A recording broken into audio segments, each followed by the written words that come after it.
Jamie Riley, welcome to the podcast. It's a pleasure. Thanks for having me. It's been a while since we hung out. Back to Paddington days. 12 months? Almost, yeah. Flies, doesn't it? We've had a couple of good conversations and check-ins. We probably don't check in. I think you were in Melbourne. We had a conversation. You just rang up, or maybe I returned a call and just a general hello. It was I nice. think we ended up talking for about a good 20 minutes. Yeah. I didn't want to. I was in an interesting place then, but I didn't want that the reason. I don't think that was the reason I reached out. But we were in contact for some reason. What was going on? A lot. Breakup. Fuck. Don't they hurt? Remember when you had one? Mate, still fresh, still raw. Really? Amazing. Yeah, I think it's been. It's probably tipping closer to 2 years now. Really? It's amazing how raw it can still hang around, you know. So you're moving on and just you get flashes and it could be anywhere. And, flashes of like experiences and it reminds you of them? Or? I suppose nostalgic experiences, flashbacks. And then I think, you know, when you sort of dig a little bit deeper as well, you might be, you know, experiencing impatience or anger or something like that. And you kind of try to relate it to, you know, what might it be? Why am I feeling that sort of thing? Yes. So a lot of self, you know, discovery, a lot of self-questioning, awareness and wondering why I'm feeling that and stuff like that. With exes and breakups. I don't think there's anything harder, I'll be honest, than a breakup. My first ever one, Sash, one of my close friends, went to a wedding actually, great human. I'm wondering if you ever met her because you did 6 weeks a couple of times. I reckon that was the hardest thing of my life. 3.5 years, absolutely gorgeous human. Can't fault her, just it wasn't right anymore. I reckon nice breakups are worse as opposed to like hating each other. Have you experienced both? Not really. Yours was. I think I've had conversations recently with people and sort of, you know, working out where I've been. But yeah, the last one was just allowing it to go for so long and just letting it erupt. You know, I guess you can call it toxic, but I just think it's a shame it ended pretty badly. So, but I've never really experienced that sit down, you know. Let's talk about this mutually. It's not working. So, do you reckon one of the parts that hurts you the most is that you allowed it to deteriorate? I think so, yeah. It went on for a long time. It was a 6-year relationship. A long time. A lot of years. I think so. You try to work out whether you're angry at yourself and, you know, you can't be angry at the other person if you want to move on. You know, you can't have that sort of resentment. So I think the biggest thing is allowing that time to, you know, come through. Yeah. I think it's fair as well. I had this conversation recently of like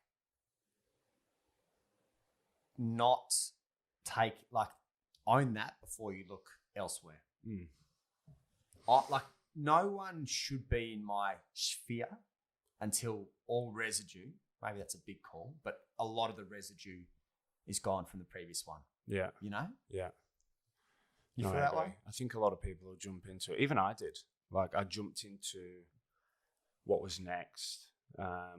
You know, people and myself included, you'll sort of jump into a relationship because you're masking everything that's going on, the emotion, you're struggling, you know, so people are comfort eating, people are, you know, doing X, Y, and Z. And I think finding somebody to be with and try to cover all that pain is one of them, you know. Well, even for blokes, they're notorious for going out and like banging. Yeah. Really, aren't they? It's all there now, isn't it? Tinder. There you go. Everything. Left, right, and centre. Yeah, here you go. You were actually one of the first ones to really give me heaps of shit about my ego, which, to be fair, has been a recurring theme, but you can't hear what people are saying because your ego is so loud. How has your ego subsided? Because you had a strong... Your ego game was strong back in the day, wasn't it? I mean, everyone's still got stuff. Ego was a big one. It's a real big one. I think I didn't quite understand how strong the ego was, or what it was about. Can you explain it? Because you're quite good with it. For those that don't understand it, because I'm still exploring it, and I know there's a number of ways in which I've started to kill off the parts that don't serve me. Right. But you can only deal with what you can see, and I can't see all the ways that my ego is out of control. Yeah. Ironically, how do you describe it, and how has it how's the unhealthy parts of it started to die off? So the best way for me to explain it, how I look at it, is how people perceive you. Yep. So the ego is that stronger body inside that wants to take over, takes control, and you allow it to be. And it's basically your perception of what people think of you. So based on your actions, what you do, your car, you're this, you're that. And it's sort of the struggle between trying to dissipate that ego. So where was your ego 5 years ago, or what parts of your ego were floating around 5 years ago, and what have you killed off or found a level of peace? I find that it's a consistent battle. I feel it's like you've got to do work on it. You've got to work the healing. Yep. And presence is that huge thing. It's not who I am. It's not what I want to be. It's being, and then going into that flow, and then, it might come back around. You might be experiencing certain things, and something might be, for example, work, or a relationship starts to get back on top of you. Everything starts to, pile up, and I feel that it can start to creep back in again. And I think, it's that consistent self-work that you've got to do. Awareness is number one. If you can be aware that it's creeping back in, understand that you've got to hit your meditations again, talk to friends. And, I think it's always a constant.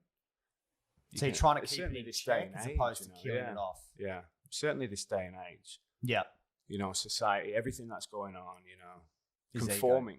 Yeah. It's a big thing. You're conforming to society. Friends are doing this, they're doing that, everybody's buying this. So it's really easy to be pulled back in. And it's like, okay, it's just back to the drawing board every day. Yeah. What ways do you, as you expand your awareness and consciousness, what ways do you see social conditioning and ways that you've tried to, not from a rebellion, or can be if you want, but what ways do you not conform that you might once have? What ways do I not conform? Going out on the weekends, getting pissed up. Enjoying your personal space, working through, alone, being alone, nature, going out. And saying no, I think that's the biggest thing. Everybody feels, as I say, back to the ego. I've got a lot of clients. Actually, a few clients that come to mind, and they'd have a WhatsApp group, and they'd tell me they don't want to go and do this, but they're in this WhatsApp group of X amount of people. Yeah. And they're like, we don't want to do it, but we've got to do it because, this person's going to say this about me. And, it's like, just say no. You shouldn't be surrounding yourself with them sort of people anyway. Yeah. That's a huge red flag. It's a huge marker. So, back to what you were saying about that is just saying no. Saying no to things you don't want to do. I mean, you're trying. I mean, we're lucky. I mean, we've got a lot of time on our hands and we get to help people. But take the average Joe that's getting up, and working 6 days a week, 9 to 5, and they've got a relationship and they've got their friends, and you've just got to say yes to all of these things. Yeah. I mean, where's the time for you? Yeah. It's huge. Nobody's spending any time on themselves whatsoever. So seriously. So saying no and just going, whether even if it's just sat at home doing sweet FA. Yeah. Or going for a walk, I think is the biggest thing. And that's a huge one. Saying no. It's like the Vipassana was the first time it really clicked for me, but it's like the magic is in stillness and silence, and we don't get any of it. Yeah, I want to do that. 10 days. You'd go right in that. Is there any resistance? There is, yeah, of course.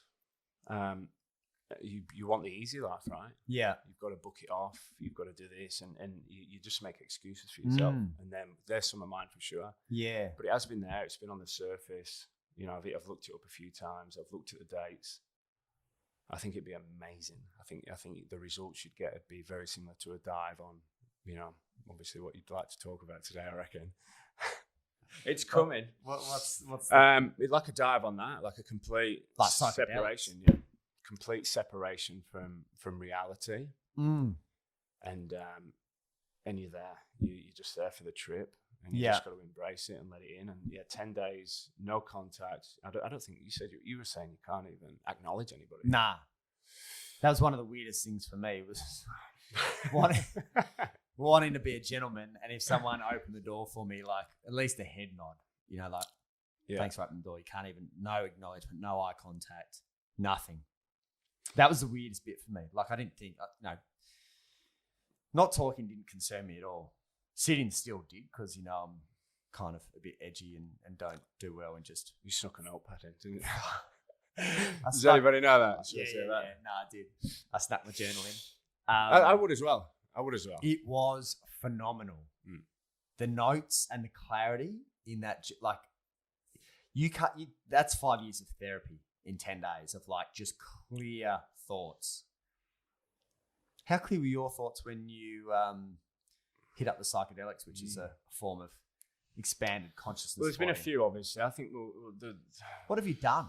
Okay, so it started out, as we were saying on the phone, it started out recreationally. Yeah. And I guess only looking back now, you know, at the time it's just your party and you're doing this, and it was all recreation. And I guess it opened a door. What do you think? Like, what is your thought process between maybe why you do it, or the desired outcome, or is there even like? Because I've never done anything recreational. It's always been. I think recreationally, you're just there to have fun. There to have fun, and as I say, like I grew up taking drugs. Yeah. I come from what age? You're quite rough early. Around the edges. Quite early, quite rough. Yeah. In London. And coming to Australia was a runaway. This was, you know, people always say, why did you come to Australia? No, I came on my own, 18. And before I came away, it was rough. It was pretty rough. Taking a lot of drugs, just working for the weekend, partying, and God knows where I'd be if I just went down that track. And I just knew it wasn't right. I just wanted to get out. And this was it for me. I know that my cousin, he'd come to Australia and I'd sort of seen it, so it was there. And I went on this student exchange when I was a kid to Japan, and that was it. The fish was out of the bowl, and I was like, it's a possibility. So that's why I came to Australia. It was a bit of a runaway. It was a bit of escapism. What was like when you say rough? What was going on? Just so much who I was hanging out with. It was just. Didn't you get yourself into some trouble? Did you get yourself in trouble with cops or something? No, it wasn't too bad. Maybe good at evading, but no. So no, not really. It was just drugs, and it was doing nothing. You know, my parents retired. We went to this, countryside, and there was just nothing going. Yeah, nothing going. So on the weekend, you just do that. So out of boredom, you just and lots of ego. I mean, this is England we're talking about. Like, you get mocked or bullied for not even wearing, some sort of clothes that are of fashion or value. That's fascinating. Like it's unreal. Suburbs, probably. But seriously, it was mental. Yeah, I look back, and then when I got off the plane and came to Australia, it was like I can start fresh, whoever I want to be. Yeah, and nobody's here to judge me. So I think that was probably the first taste of fighting the ego. Yeah, and just going, I can, I wouldn't say I choose to be, because I think now as an older person, it's just be, as I was saying before. But I could just be myself. Yeah, it's good. So there was a lot of drug taking. And then, that sort of background, it sort of lingers. It sticks around for a little bit. So, you come to Australia. And again, there'll be parties, there'll be recreational events. And that'd be my port of call. Slowly it went to more hallucinogens. I didn't like the other drugs. I didn't like what it did. I didn't like the control of the other drugs, actually. Yeah, right. I didn't like what they was doing. I wasn't having a good time. That was a lot more ego based to me. If you were going out, around here, people are on the bags, people are doing this, and certainly here as well, people will be on MDMA to binge, And I've been there. Don't get me wrong. I'm not judging. I don't know. So what is MDMA? What do you mean by binge? You just go to an event and people are just be double dropping taking 3, taking 4. Oh, really? And you go to a rave event, and you know what I'm like. You'll be dancing away, and just people are dance, yeah. People are just taking it to a point where they're just stood still, absolutely chewing their faces off. I'm sure they feel really good, and I've been there. 4 seems significant. That sounds like a lot. Yeah, it's a lot. Doesn't MDMA last a bit of time? About 6 hours, I think. So what? Does 4 equal 24 hours or just a heightened experience? I think you're just going to be absolutely trolleyed. Yeah, I've seen some quite spectacles, and I've been there, as I say. But we'll get on psychedelics in a sec, but I'm actually interested in it. So when you have 4, they're called caps. Pills, caps. Yeah. Which one? What's MDMA? Cap. Caps, yeah. Caps would be anything, I think. Oh, is it? Yeah, I mean, you can get a cap like you would do. What's the thought process when you have 4? Just to see how obliterated you can get? I was quite young. I think it was more of an experience, like taking it to that next level. Okay. You know, so like it's not where a case of like my dick's bigger than yours, I'm going to have 4. No. I don't think there was ever that. You know, I mean, I guess there's some people that there's always going to be that person in the crowd, whether it's going to be caps or whether it's going to be, you know, money in your wallet. There's always going to be that person that's just, God knows what's happened to him, but they're that person that's my dick's bigger than yours. But for me, talking from personal experience when I was younger, it was escapism. Yeah. Huge escapism. Yeah. You know, and escapism. And it was an amazing experience as well. You know, Yeah. you're young, and then all of a sudden this experiences come, and there's, you know, you've got your group of friends, and you all experience it together. And then I think the next level of that was what happens after 2, what happens after 3, and that's what happened as a youth for me. Yeah. And quite some experiences. What is it that you wanted to escape from? Yeah, only looking back, you can call it escapism, I think. But I'd say it'd be my mum was pretty unwell as a kid. Yeah. She had a really tough upbringing. And so she had a really, really hard time. She had a bit of a breakdown when I was probably 11 onwards. It went on for a long time. Yeah. And furthermore, after I come back to Australia. So I'd say it was along those lines, but I would never put that blame on that, because where I was, who I was hanging out with, it was possible with an endless amount of reasons. Yeah. So if I look back, that's a possibility, but I never like to go, it's because of that. I think, you know, I was having a conversation with somebody the other day, and it was good. It was like, we were talking about trauma. I think Gabor Mati came up, and it was like, childhood trauma, the child, you know, the safety net for a child to have a tantrum, you know, if you're just going to give them a toy or try to comfort them in that situation, or even tell them off, you know, you're completely compressing that emotion.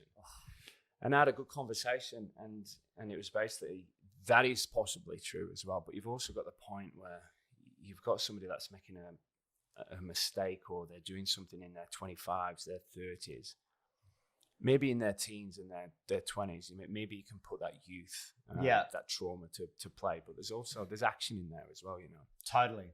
So I was having that conversation, and that's what I mean. That relates to maybe if it was escapism back then, you know, it's, you know, you still got to own that sort of stuff. And I still had a choice. I was still a young man then. Yeah. And I was hanging around with the wrong crowd, you know. Yeah. So. Yeah, it's a tough one, and I'm getting my head around it, of like ownership and empathy, because there's no doubt that your upbringing has had a strong impact on all the decisions you've made. Still got to own the decisions you've made. For sure. Is it up to 7? I think you posted something a long time. Yeah, imprint period 7 years. Yeah, so for that first 7 years, 95% of who you become, and I say, what I should say is who you became, because if you consciously want to choose otherwise, you can. But most of that imprinting is done, or that blueprint's created. So for you and I, we've never really delved too deep into our upbringing, but somewhat challenging means that in later in life, it is a little bit more challenging to unpack, or reprogram the patterning that was created very early on.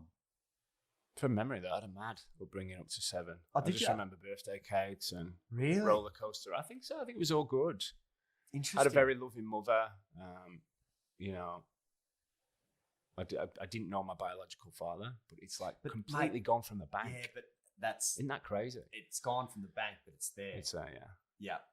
And that's what's amazing is we don't full because the other thing as well is that it can be our interpretation.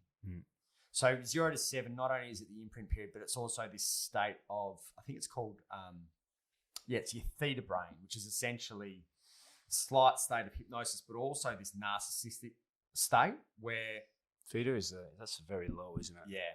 Yep. Where everything, this narcissistic state where everything's about you. So they could be fighting over there, and you're this 5-year-old over here thinking it's related to you. So you pick up everything. Wow. Everything. Why are they acting like that? Is it why are they acting like that? Because I've done something. Yeah. So you're in this like. Why? Because it's triggering maybe your parents falling out or something when you were a kid. 100%. Yeah. I'm always open to that. It's crazy stuff. Yeah. So what age did you turn to or make the change from drugs and hallucinogenics? Fuck, that's a word. I think it's the first time I use it. To are hallucinogenics and psychedelics the same? Do you know? Psychedelics, what's the word for it? They come out with it. It's just, I can't remember. I won't even bother trying to grab it. But are hallucinogenics and psychedelics the same? I'd say so. I can't be sure. But I think psychedelic, there is a meaning to it, which I think hallucinogens would be. You hallucinate. If you're hallucinating, which you don't actually hallucinate when you're on psychedelics. I mean, if you were to do. What's a hallucinogenic? What falls into that category? MDMA. Good question. No, hallucinogenic you'd think is a psychedelic. Okay. But I was reading an article the other day, and it's not so much you hallucinating when you're on LSD. You know, it's something else. I mean, what you see is there. Yeah. Fuck, it's quite crazy. Yeah. I mean, have you tried it yet? I tried a few things. Okay. Yeah.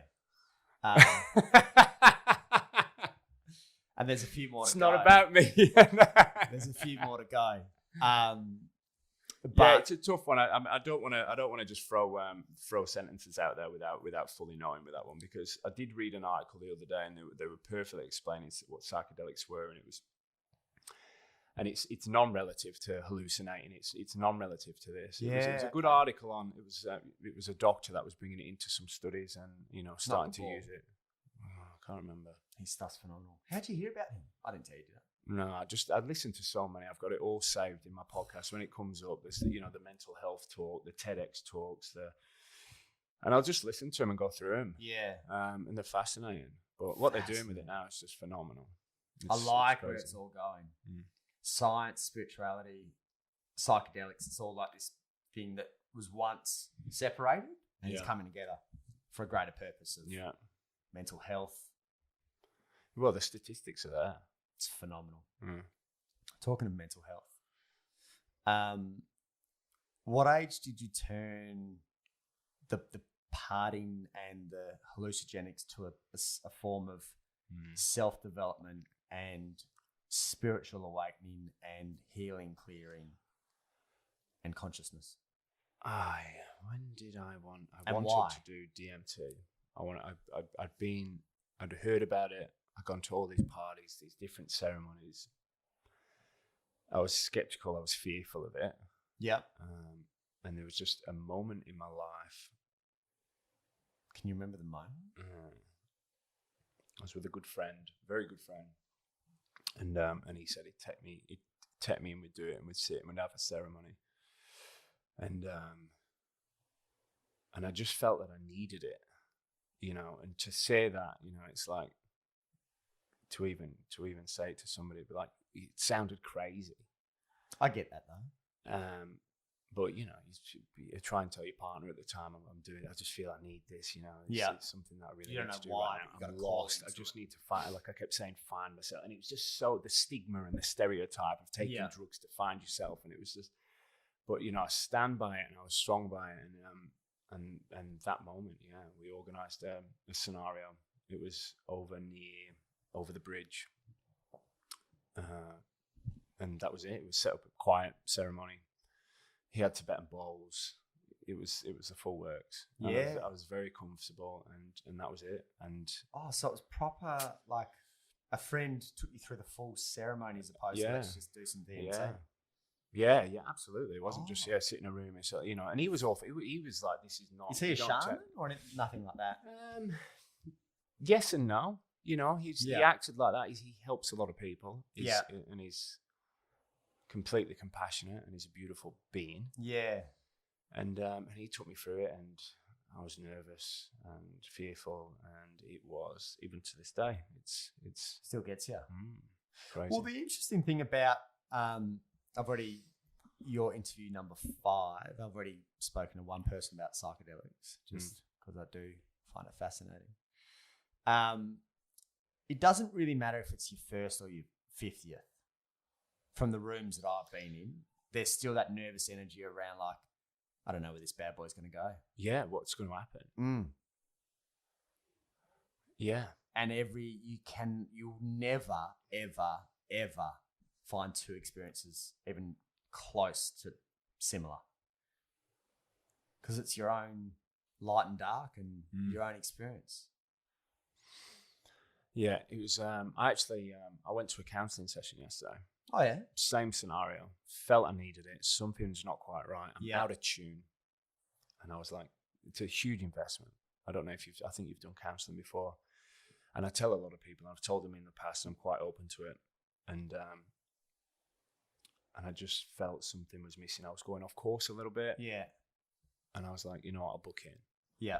And a similar sort of thing, you have this apprehension not to do it. It's almost like you don't want to find out about yourself again. Is that the first time you've spoken to someone? No.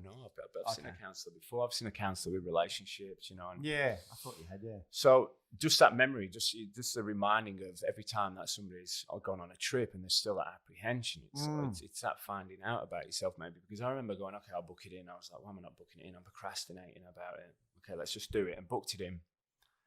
And then when I'm in the cab on the way to the appointment, sweaty palms. Really? I'm anxious. And I'm like, whoa, what's going on? Why am I feeling like this? Yeah. And I get there and explosion. Really? Completely. And I know it's already there because, you're having these daily thoughts. You're thinking, what's going on? Okay, I'm here. I'm fatigued. I'm doing this. I've got these things and it's all good, You're going to come up, problems are going to happen. It's as simple as. So how am I reacting and what's going on? So I was like, first step, awareness, take action. I'll go to the counsellor and see what's going on. And in the cab, I was like, wow, these feelings, what's going on? So clearly this is necessary. Needed. Yeah. So a similar sort of thing, the person that's doing the 50th dose of DMT or 50th ayahuasca session, they know it's going to be different, and they're doing it for a reason. Because as I say, these people surely aren't doing it now recreationally. Nah, shit, no. So they're doing it for a reason, and that apprehension. Yeah. What they're going to find out now? What demons are going to come out? Yeah. Because as I say in the beginning with the ego, it's you don't read a book or listen to an audio book and or go and see a therapist and day dot you get your Trello board out and then tick life away the next day and that's it. Ego's dissolved. No chance. It's every single day. It's back to the drawing board. Yeah, it's interesting because I'm so far removed now from that resistance around speaking to someone because it's just been my thing for 7 or 8 years now. But there's a lot of blokes. We know that. We know blokes are the problem when it comes to being proactive in speaking to someone. It's often like, I think they call it the 4 Ds: debt, disease, divorce, death, in which they'll take some form of action. Too late. Consequence. Reactive. But it's interesting because, it takes a lot. If a bloke's dipping his toe in this space for the first time for most, and vast majority, to reach out to someone and say I need help, or like, I don't know why I'm feeling this way I'm feeling and I need to do something about it. But for you, it just felt like, I guess because you've spoken to someone before, so I was surprised that you're still sweaty about it. Yeah, no, it was quite interesting. I guess it was the apprehension of it. Yeah, I was like, and I was trying to think about it and sort of break it down. And maybe it was, the last time I was here, what I was going through. So it wasn't even the case of a new counsellor. No, same counsellor. Yeah, that's where my head's going. It must be someone new. if I could give advice to anybody, obviously there'd be a few things, but one of them is go see a counsellor. Yeah. You don't talk about stuff, especially men. Like, yeah. You know, you don't have to be having a breakup or a divorce or fighting over children's rights or whatever like that. I was tripping out. I thought it was fine. Should have had that wash. Imagine that, would you? Oh man, first scene, straight on the microphone, straight off the cliff. Oh, good. Yeah, it's got to be done. I give the advice all the time, and it's one of those things. And everybody, when I say it, seems like they're all for it, and you've just got to take that step. Who do you talk to? Do you know? I'm lucky that and I should be more grateful. Ironically, I've got a lot of good coaches. But now, and one of the things, credit to T, she did a lot of good things in my life. One of the good things that she brought to my attention, she was like, you don't speak to your friends enough about stuff, which is ironic. Yeah. Danny, hey. That was the time. You got 20 minutes? That was it. I'll show you. How about this? So credit to her because she brought that to my attention. And yeah, ironically, despite the fact that I love going deep and whatever else, it was always this hierarchy of like, let's talk about you going deep and create connection that way, but not. Yeah, I was just going to say, who listens to you? Yeah, well, not many, but not only because and even, you know, whether it was girlfriends or whatever, or even if I was on the dating scene, they'd be like, you're very good at asking questions. And I'd be like, I think part of me didn't want to go there. And part of me very much in the past also made it all about me. So those two things combined have been like, just ask and ask to the point where, like, you know, if I'm going on a date, she's like kind of starting to freak out a bit. She's going, you've just unraveled my last 15 years and I don't even know your surname. It's a good special skill. Yeah. You could probably offer those services, you know, just to find out. Yeah. Find out in 10 minutes before 2 years. Yeah.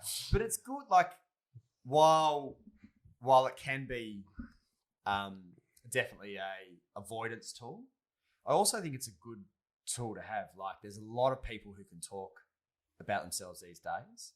And one of the things that has been a big focus of mine, probably post our time together, so this may surprise you, is getting better at listening and holding space. Because the whole time I was in Sydney, it was very much the Blake show in survival mode. Like, I didn't, in my head, have the capacity to, this is in my head, it's obviously not a true story. I didn't have the capacity, when you're in survival mode, being considerate, being like thoughtful, thinking of others is harder, and it's not a skill that I've been very good at in the past. And it's definitely something that I really acknowledge in people of like, oh, fuck, they remembered that it was my first day of work, or they remembered that, you know, I did a 24-hour race and they know that, you know, I might be sore the next, like, following up and that, like, that's yeah, you were ready to really attack a cheetah. Yeah. Non-stop. And, like, just doing took me away from being. But how do we get here? What was the original question? Every day. You're good like that. The original, right? No, it's good. You're a great listener. Yeah, it's great. I noticed that, you know. You're a good listener. I want to be a good listener, though. Yeah, that's every single day. Because also in the past, anxieties, you know, they make you want to talk consistently. Yeah. Like, you feel you should be not holding space. Like, awkward silence is difficult. Like, so it's just break. I wanted you to break. So it's just that, and it's hard. Like, again, that's still a test. But yeah, I know it's like you're a good listener. I'd like to be a good listener, and holding space is huge. You know, you can't fix things. No, you can't fix things. That was a big thing in my previous relationships. Was what I found out about myself was I played this rescuer role of I just had to try to fix everyone because, you know, and it's just it's not how it works. Masculine and part of your worth probably came into that, you know, like want to be, martyring is the term they martyring. Use. Yeah, okay, MARTYING.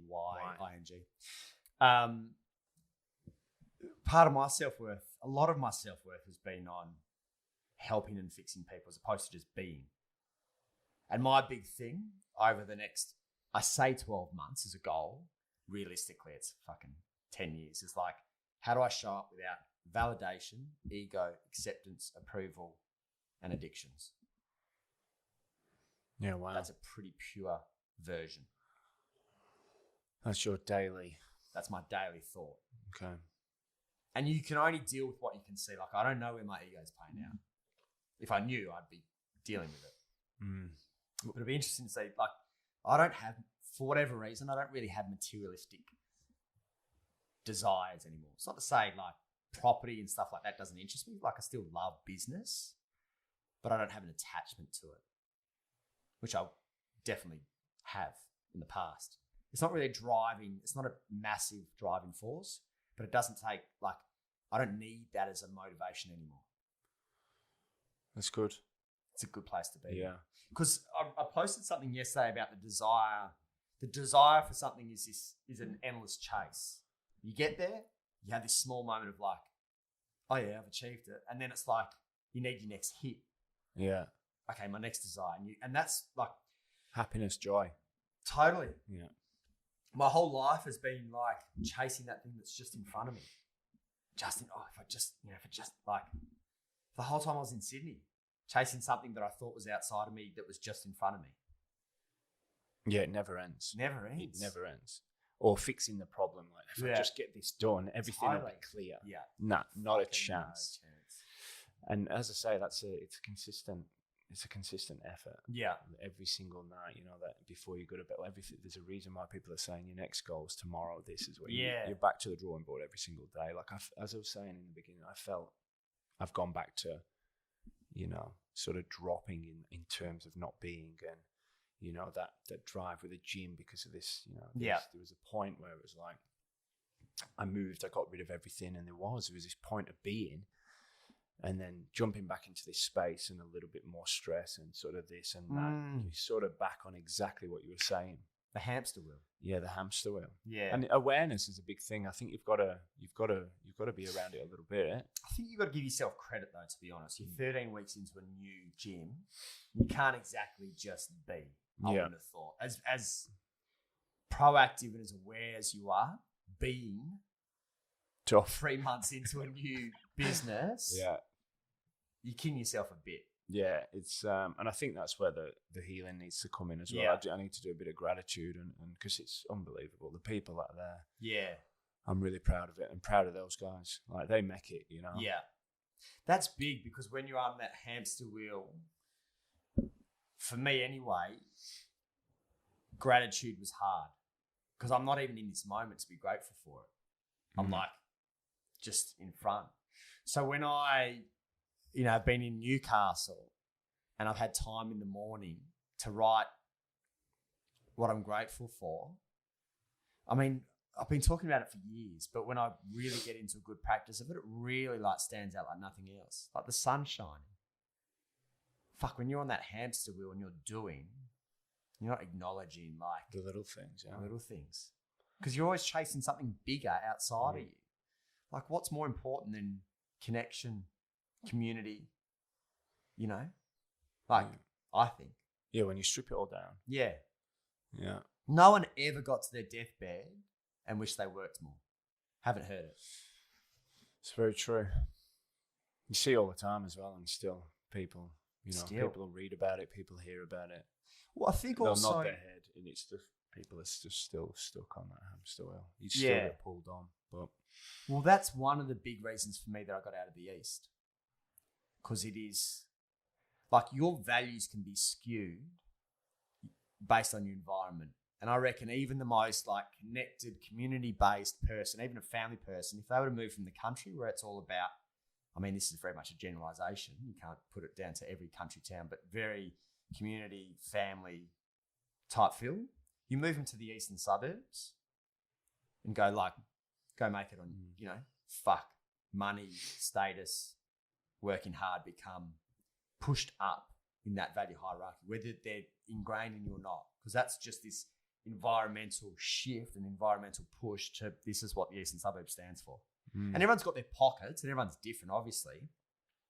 But I just felt I had to remove myself from that situation to start grounding myself in the being and appreciating life as opposed to doing, and get off like the hamster wheel and find a way to reconnect with people. Like, I'd make one phone call a day at least now, and a good phone call, like 45 minutes an hour, like chat. When I was calling people when I was in the East, it's like, oh mate, like I need this sales call, like, you know, that chat. I wouldn't call people just for general chit chat. I didn't feel like it's all self, but I didn't think I had time. Yeah. I don't have time to talk, mate. I'll call you back. Fucking 4 weeks later, I haven't called them back. Shit life. I felt. For me. Well, you're just letting it pass by. Life's just passing you by. What came up in you that you felt you wanted to go and talk to someone yesterday? Basically that. I knew that I was just getting back into this circle of this is not what really. Yeah. These are not my values. Everything that's going on, I love it, but fear and anxiety. Fear and anxiety is about something that's not even happened. Yeah. So that being this mask over being present, and then you know certain things like just it's, as I say, it's a fresh gym. There's lots going on, and I accept that. But at the same time, I'd start early and I'm finishing late, so I'm doing these long hours, and I have this space during the day where I'm sitting and doing the work, and the amount of work that I do, I could have done it in 2 hours, but I'm lengthening it out, and because of the fear of, I guess fear of failure or this, or just making sure that you're getting your to-do list done, it's disconnecting me from, possible having a chat with a friend. It's this sort of disconnection. So, and I knew that. So, I'm wanting to, get in contact with some friends a little bit more and connect myself a little bit more. The business is fine. And I've just felt frantic again. Yeah. Oh, frantic. And fight or flight, definitely, I never want to go there again. And so I was just like, okay, so the first step for me is talking to somebody about it.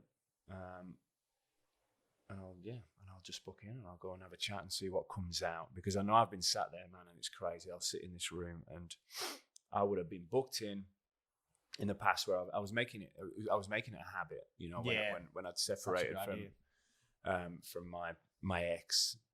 I was like, right, these are the habits that I'm going to create, and meditation, this, and and made it habitual. Yeah. So I'd be like, okay, I don't really need to go now. I'm feeling really good. I've done my meditations. I'm feeling like, amazing. Yeah. And I'm like, it's just, and I'd get there and just unbelievable. Yeah. What comes out the surface. So for me, it was like, okay, I'm just feeling off. My homeostasis is out. Something's not quite right. And that's what it is for me. I mean, it can be for anybody to go see a counsellor. I mean, it can be something as little as that, or it can be something, serious. But I think just talking to somebody. Yeah. Talking to somebody, and more importantly, talking to yourself and listening to your own words. Because I had the same conversation I had with her, I was having in my head, of course. Yeah. But the outcome was so much more. I walked away feeling relieved, Like weight off your shoulders. Weight off my shoulders. Had a cry. It's fantastic. Yeah. I felt relieved, and I felt. You cry in front of it? Like you obviously you can't. You start crying, and then you get this slap on the wrist. I'm like, mate, Matty, what's going on? Look, it is difficult. It really is, but I think it's more that. I don't know if this is surely. I'm sure it happens with people, but something will come up, and you might not even have been there intentionally, or she'll ask a question, or he or she'll ask a question, and you'll just start croaking up, and you won't even know why. And you're like, all right then, well, this is clearly something I need to. And that's what it is for me. It's a self-discovery. It's a self-awareness. Yeah, some things might be hard, and it might be hard, but I don't think if you're willing to do that, I don't think you can move through or on. Great.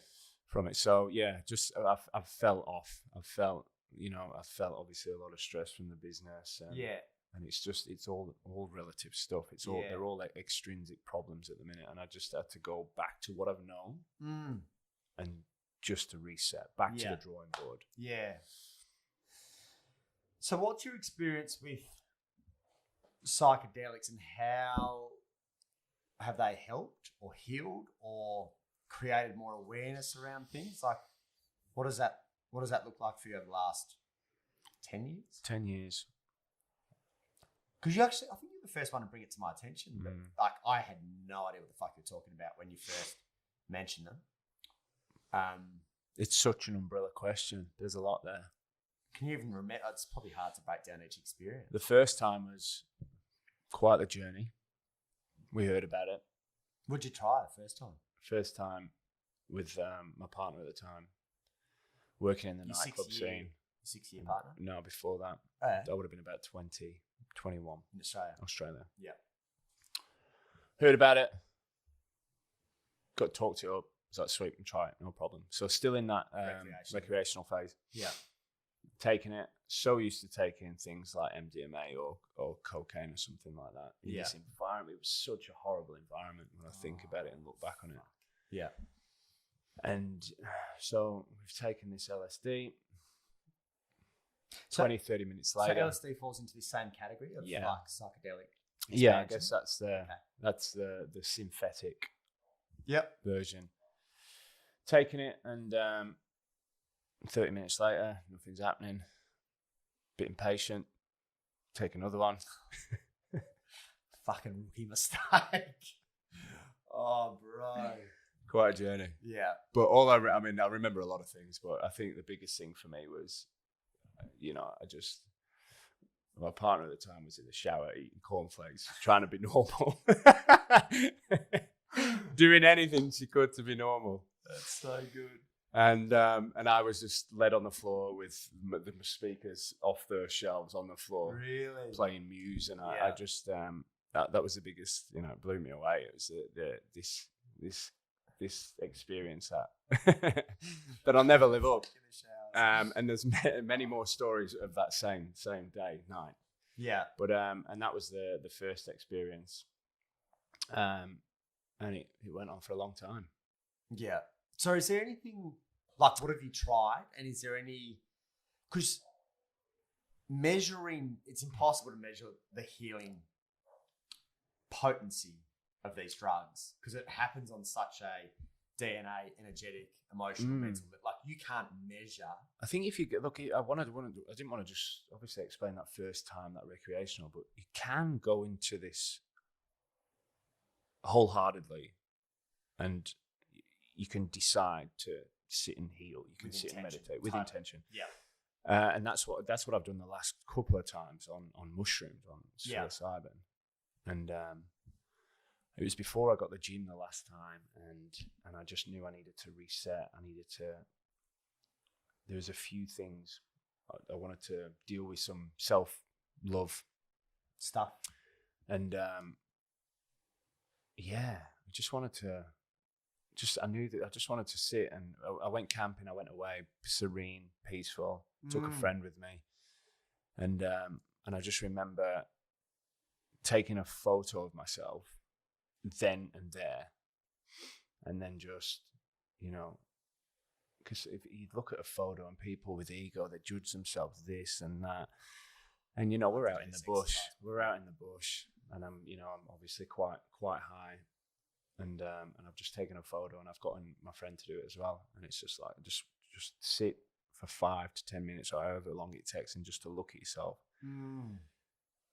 And what rushed in was just this, for once, was not the self-criticism, it wasn't the stress and worries of everyday life and this, and it was just to be there, and I could see in a third person point of view of how far, because this was very, very short after the big breakup, and making some really, really big life decisions, and just to sit in self-love for once.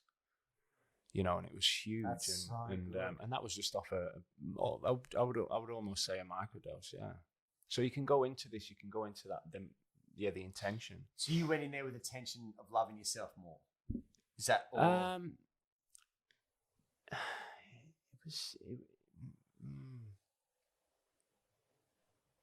I think it was more.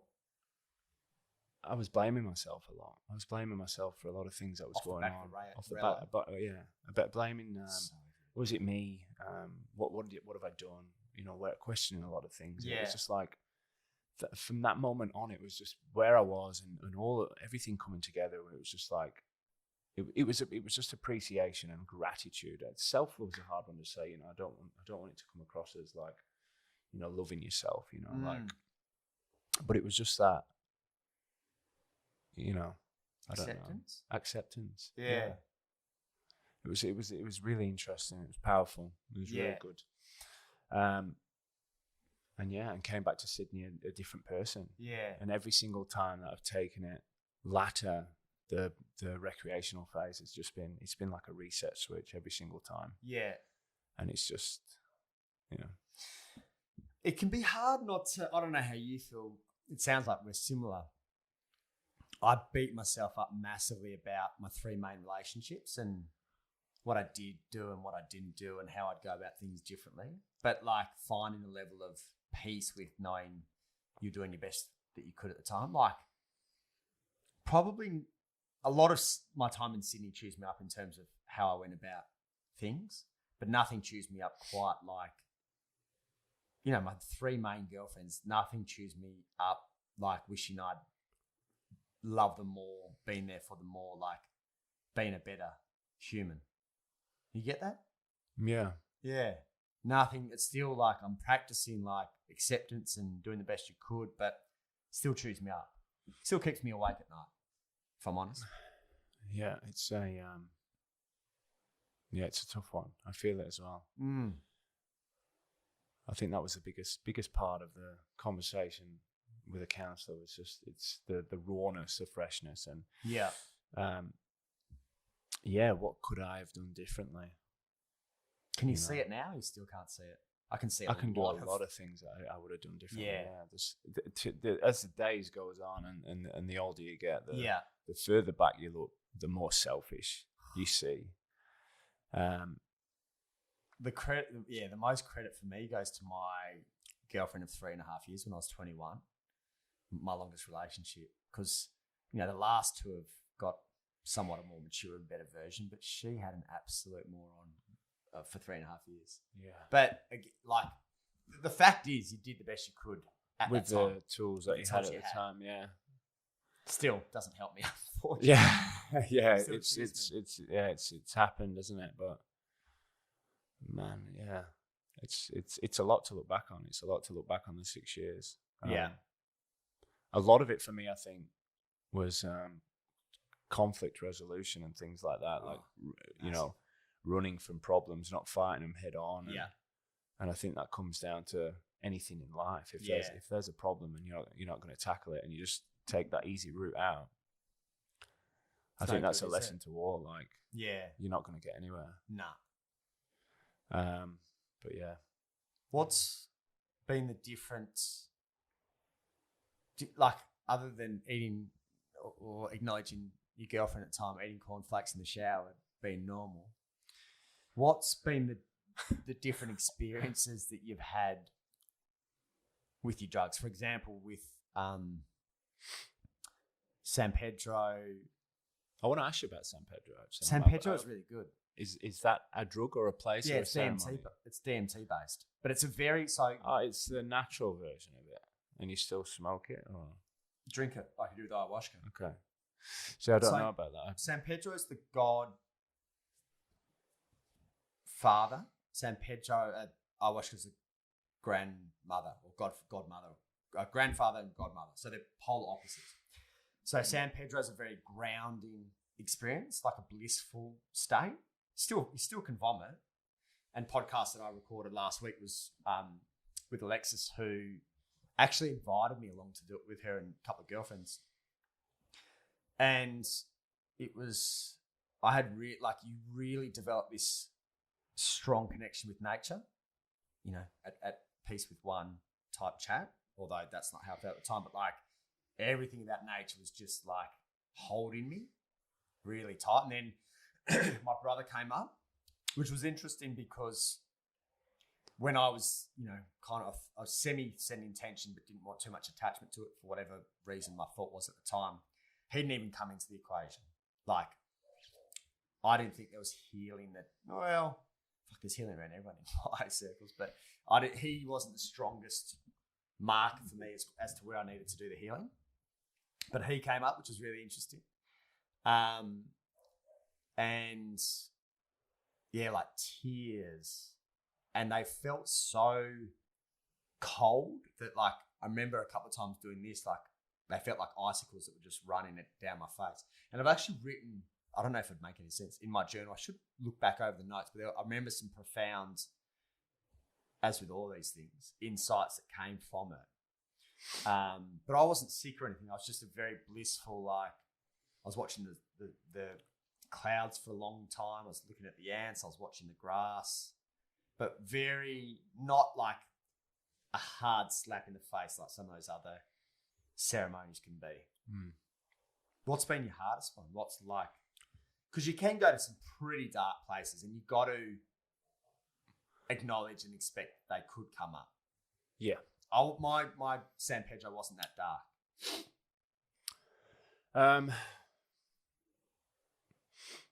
I think I've only done the DMT the once. I did two. Was your DMT dark? Episodes in the one night. So there was like the synthetic version, and then there was a more natural version that I can't remember him explaining. But so the first bungee jump was just crazy. It's like that, isn't it?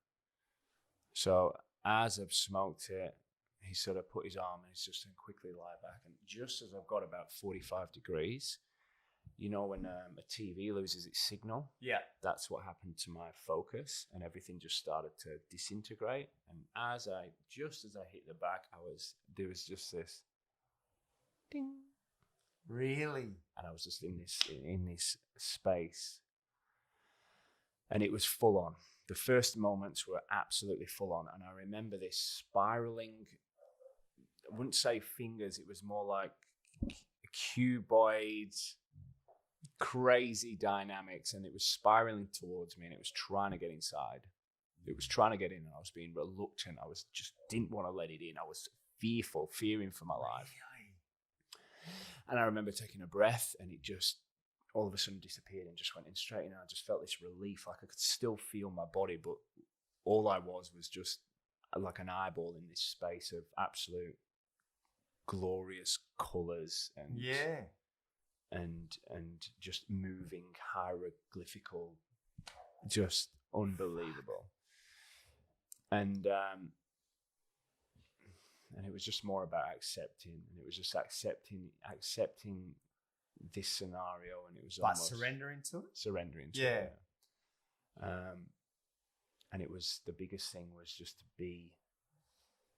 be a better person when I came out of it. It was just, I was in shock. And it was just, all I remember was just to be a better person. I just wanted to be a better person. Yeah. And lots of things changed for me. Like things I weren't even aware of. Like just my connectivity to the world was totally off its scale. Yeah. I was calmer. You know, I wasn't getting, you know, in arguments and things that I might have been having at the time with my partner. It was just, I was taking different approaches to them. Yeah. And then at the same time questioning everything, you know, like understanding that there was just a little bit more going on now, you know. Yeah. And it was unbelievable. I was in shock. Yeah. You know. And I guess I've been on this sort of, you'd call it a bit of a journey with the psychedelics and stuff. So it wasn't like a complete, though it was a bungee jump, it was, you know, I wasn't completely culture shocked by this, but it was, there was never no darkness. There was no darkness in there in terms of fearing for your life. I mean, there may be some things that come up in several, you know, as I say, I've only done it a couple of times, but there's never a point where for me, I just felt guided by this almost. That's cool. They say it's Mother Ayahuasca, and I felt this female presence there, and I just felt this comforting mother. Yeah. And beautiful. Yeah, it was quite an experience. We will do some form of psychedelic together, I think, at some stage. It'll be good. It'll be a good experience. Yeah. Yeah, I'd enjoy being there with you. Yeah, for sure. Good. I feel like So I got eyewash in 3 weeks. This will, by the time this podcast is released, I will have done it. But like, it's a group of 3, and experience that I have been part of previously was a group of 20, and that was horrible in terms of how much energy is in there. So that's why it's never. It never really appealed to me. Big group of people, 20 people. I've never been such an anxious mess, and you don't want to go into that stuff. No, you won't. Yes, can't even imagine. The last feeling. So my suggestion is small and comfortable groups. For sure, definitely. Otherwise, it's a mess. If people want to find out more about you, which if they came to your page would resemble nothing that we've spoken of. Absolutely not. No. But that's kind of perfect. It does sort of lay in, it's a big part of the fitness at fit fighters is the surface layer is getting fit, but the deep layer is why I started getting healthy in the first place. And it's pretty much to fight those anxieties and depressions and everyday struggles. And with a workout, if you can do the workout and you can be surrounded by like-minded people, you can leave and take the world on. Yeah. So is it fitfighters_gym or something like that? Yeah, it's fitfighters_gym on Instagram, fitfighters.com.au. Yeah. But yeah, check it out. It's Bondi Junction. Boxing. He's a badass boxer. You'd want to get involved for sure. It's good. That is all we have time for this week. See you next week. Thank Bye. you. See ya.